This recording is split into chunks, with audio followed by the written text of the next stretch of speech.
샬롬, 오늘의 말씀지기 김성훈 간사입니다.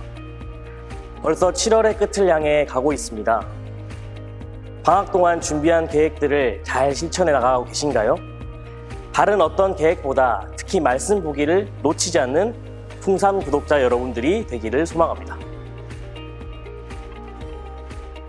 오늘의 본문은 로마서 9장 1절에서 5절입니다. 본문에서 바울은 이스라엘 백성들에게 탄식이 섞인 말로 이야기를 하고 있습니다. 왜 바울은 이러한 모습을 보였을까요? 그들이 어쩌면 당연하게 누렸던 특권과 의무는 이제 이스라엘 백성들에게는 이방인들을 멸시하고 업신여긴 것으로 변질되어 버렸기 때문입니다. 이러한 상황이 너무 안타까워 바울은 자신을 희생해서라도 이스라엘 백성들이 하나님께로 돌아오기를 원했습니다. 앞서 봤던 로마서 1장에서 8장은 하나님의 열심이 어떻게 우리를 의롭게 했는지를 강력하게 논증했습니다. 특히 로마서 8장은 구원이 우리의 의지나 능력이 아니라 하나님의 신실함에 달려있다고 확언합니다. 그런데 한 가지 질문이 남습니다. 그것은 바로 이스라엘 민족은 앞으로 어떻게 되는 것인가 하는 것입니다. 하나님께서는 이스라엘을 직접 부르셨고 예수님께서 그들을 위해 오셨음에도 불구하고 지금까지 예수님을 거부하고 있는 이스라엘 민족의 미래에 대해 묻지 않을 수가 없었던 것입니다.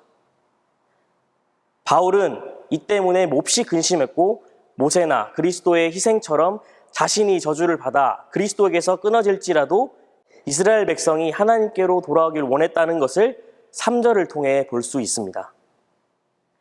하나님께서는 이스라엘 백성에게 많은 특권을 주셨습니다.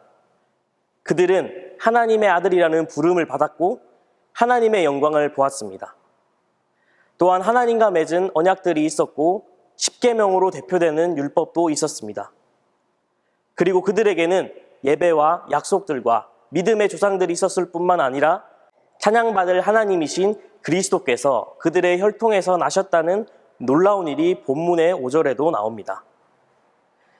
사실 이스라엘에게 주어진 이러한 특권은 그들을 특별하게 만들기 위함이 아니라 이방인 선교를 위함이었습니다. 그러나 이스라엘은 이 특권과 의무를 이행하지 못하고 오히려 이방인들을 멸시하고 업신여겼습니다. 하나님께서 주신 특권과 의무를 잊어버린 이스라엘 백성들의 모습, 저마다 자신에게 맞는 삶의 방식대로 살아가려는 현재 시대의 그리스도인의 모습과 겹쳐 보이는 것 같습니다. 그렇기 때문에 우리도 오늘 이 말씀에 우리 스스로를 겸손히 비춰봐야 할 것입니다. 그리고 더 나아가 우리는 이스라엘 민족을 향한 바울의 태도를 본받아 나라와 민족을 위해 가족의 구원을 위해 기도하는 사람이 되어야 할 것입니다. 성령의 충만함을 받아 복음을 전했던 바울과 같이 우리 각자에게도 주신 하나님의 특권과 의무를 삶 가운데 실천하며 살아가는 하루가 되었으면 좋겠습니다. 샬롬.